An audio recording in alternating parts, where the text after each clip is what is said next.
यह जिंदगी यस अस गुजारन छ यह पन्निस पानस मज अख अनदेखा छुपित राज कह हेक्के नह यह वनित मे सत क्या गछि पगह पगह छ दूरिच कथ इन वालें सेकंडन मज क्या आसि मेन हालो अहवाल गोया यह सोरे अख अनप्रेडिक्टेबल यानी गैर एतबार सफर यमुक हद खुद ज्यादा संजो सामान करित छन पता मेन अंजाम क्या आसि तेल कुछ चीज अस मुतमईन थावान यह जानित कि यथ वनन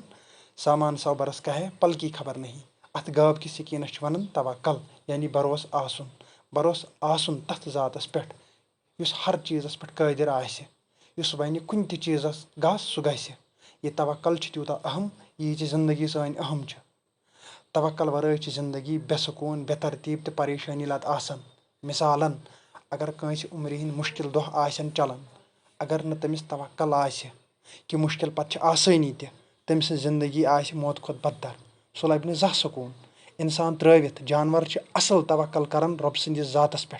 क्याज कि इंसानन छ आसान रोजमर जिंदगी हिंद मामलात खतर चीज जमा करित अथ बरकस छ जानवर सुबनस तसुन नाव हेत खाली शिकम नेरन रिज्क किस तलाशस मज मगर ताकत ड्राइविंग फोर्स छ तिहुंद तवक्कल आसान अस अशरफुल मखलूकात आसित छन तवक्कल करान पन्निस खुदायस पे यह छ अख बोड़ वजह कि सोरे क्या आसित ति जन आसि किहिन आसान बह वन यह कथ बे ति मुश्किलात छ सारनी आसान मुख्तलिफ रंगो मगर तवक्कल गझ हमेशा सोन साथी रोजुन यह छ अस हक पन्निस खुदावन सुन सारी जिंदगी अमुक सोरे हासिल छु तेलि येलि रबन अस जिंदगी हिंद न्यामत छ बख्शमज आखरस पे वन बह यी यमिस यूता तवक्कलुक बान बोड़ आसि तस छ त्यूता बरतर मिलान।